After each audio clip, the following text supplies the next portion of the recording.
आज थोड़ी सी बात करते हैं फोकस के ऊपर कि फोकस क्या है या फोकस करना क्या है। बड़ा ही पुराना सा क्लीशे सा और घिसा पिटा सा टॉपिक है, इसमें कुछ नया नहीं है, पर मेरी जो थोड़ी बहुत समझ है फोकस को लेके वो मैं आप लोगों को समझाने की कोशिश करूँगा अपने पॉइंट ऑफ व्यू से। तो एक आम धारणा क्या है फोकस की, जब भी आपको फोकस करने के लिए कहा जाता है तो आप क्या करते हैं, आप उस पर्टिकुलर चीज़ को घूरने लगते हैं।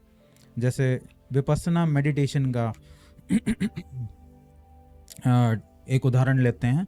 विपस्सना मेडिटेशन के अंदर आपको कहा जाता है कि आप अपनी श्वासों पर फोकस कीजिए, अपने केंद्र में अपनी सांसों को रखिए, आती जाती सांसों को ऑब्जर्व कीजिए। तो लोग क्या करते हैं, उन आती जाती सांसों को, सांसें तो अपने आप आ जा रही हैं, उन आती जाती सांसों को घूरना शुरू कर देते हैं।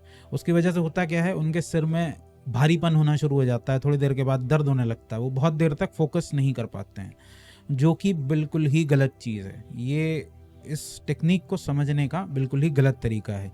या एक आम भाषा में भी जब आपको बोला जाता है कि किसी चीज़ पर फोकस करो, मेरी आवाज़ पर फोकस करो या किसी काम पर फोकस करो, तो आप क्या करने लगते हैं, आप उसे घूरने लगते हैं या उस चीज़ के ऊपर बहुत इंटेंसिटी से अपनी सारी चेतना को, अपनी सारी अवेयरनेस को खींच के उसके ऊपर ले जाते हैं, और वही चीज़ आपके लिए एक भारीपन क्रिएट करती है।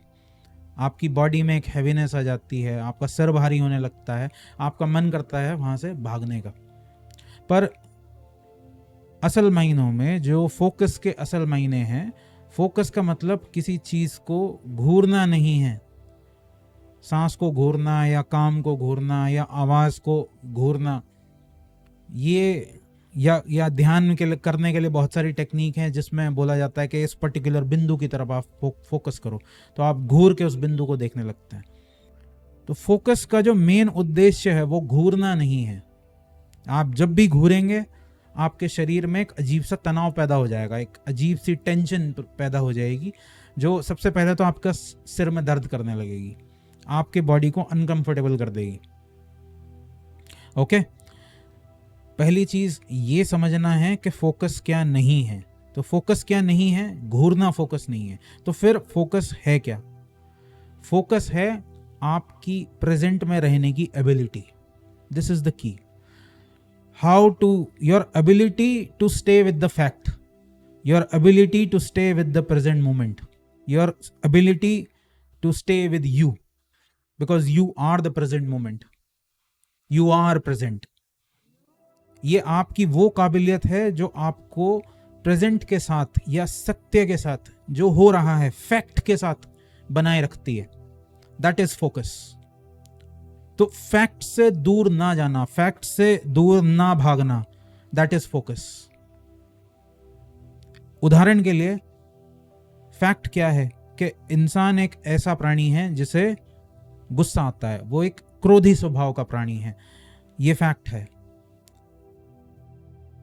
लेकिन आप इस फैक्ट से दूर भागते हैं, आप अपने आप को एक शांत स्वभाव व्यक्ति दिखाने की कोशिश करते हैं।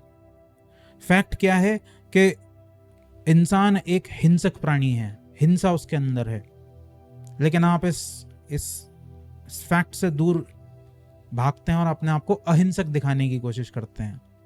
फैक्ट क्या है कि इंसान एक डरपोक प्राणी है, उसे डर लगता है, उसे डर सताता है, लेकिन आप अपने आप को निर्भय, हर समय अपने आप को निर्भय दिखाने की कोशिश करते हैं। आप कहां चले जाते हैं, आपके माइंड को फैक्ट्स के साथ रहने की आदत नहीं है, या ये कहना ज्यादा ठीक होगा कि आपको फैक्ट्स के साथ रहने की आदत नहीं है, आपको आदत है इमेजिनेशंस में खो जाने की, अपने माइंड की कल्पनाओं में खो जाने की, फैक्ट से दूर चले जाने की। कल्पना क्या करती है, कल्पना यानी इमेजिनेशन क्या करती है, कल्पना किसी लड़की के बारे में बात नहीं कर रहा हूं, इमेजिनेशन क्या करती है, आपको फैक्ट से दूर ले जाती है। फैक्ट है कि आपको गुस्सा आता है, फैक्ट है कि आप हिंसक हैं, फैक्ट है कि आपको डर लगता है। इमेजिनेशन क्या है, मैं बहादुर व्यक्ति हूं, दैट इज इमेजिनेशन। मैं अहिंसक हूं, दैट इज इमेजिनेशन। फोकस आपको फैक्ट्स के साथ रुकने की ताकत देता है। फैक्ट आपको सिखाता है how not to run away from the fact. सारी दुनिया आपको सिखा रही है कि कैसे आप ऑपोजिट की तरफ भागें, कैसे आप ऑपोजिट को चेज करें, लेकिन फोकस आपको क्या सिखाता है? How to stay with the fact, how not to run away from the fact. कैसे आप फोकस का यूज करेंगे तो कैसे आप फैक्ट के साथ टिक के खड़े हो सकते हैं, कैसे आप उससे दूर ना भागें, मुंह छुपा के ना भागें। तो आप कहेंगे कि इमेजिनेशन का क्या रोल है आपकी जीवन में, थॉट का, इमेजिनेशन का क्या रोल है? थॉट और इमेजिनेशन दो अलग अलग चीजें नहीं हैं, एक ही चीजें हैं। आपका थॉट ही इमेजिनेशन को पैदा करता है। तो आप कहेंगे कि फिर थॉट का या इमेजिनेशन का क्या रोल है? थॉट का और इमेजिनेशन का बहुत थोड़ा सा, आप मानिए या ना मानिए, थॉट और इमेजिनेशन का रोल बहुत थोड़ा सा है आपके जीवन में, बहुत थोड़ा सा। थॉट या इमेजिनेशन सिर्फ यूज होता है अपने आप को एक्सप्रेस करने के लिए। जब आप फैक्ट के साथ हैं, when you are staying with the fact and you understand the fact, आप फैक्ट के साथ हैं, आप फैक्ट को समझ रहे हैं, आप फैक्ट्स को समझ रहे हैं, उन्हें जान रहे हैं। उसके बाद जब आप उन्हें एक्सप्रेस करना चाहते हैं किसी और के सामने, दुनिया के सामने, तब थॉट का और इमेजिनेशन का यूज किया जाता है। उसमें आपकी मदद करती है आपकी भाषा, आपकी लैंग्वेज। लेकिन प्रॉब्लम क्या हुई है? आपका थॉट और आपकी इमेजिनेशन आपके कंट्रोल से बाहर चले गए हैं। प्रॉब्लम थॉट या इमेजिनेशन नहीं है, प्रॉब्लम है आपका अनकंट्रोल्ड थॉट और अनकंट्रोल्ड इमेजिनेशन। वही आपके अंदर गुस्सा पैदा करता है, क्रोध पैदा करता है, वही आपके अंदर भय को पैदा करता है, वही आपके अंदर लालच को पैदा करता है, वही आपके अंदर हिंसा को पैदा करता है। क्योंकि बार बार आप फैक्ट से दूर भाग जाते हैं और अपनी इमेजिनेशंस में खो जाते हैं। अपनी इमेजिनेशन के हिसाब से आप जीवन को जीने की कोशिश करते हैं और वो फिर आपके जीवन में विकृतियां पैदा करता है। तो होप आप लोगों को इस वीडियो से थोड़ी सी हेल्प मिलेगी। Thank you so much.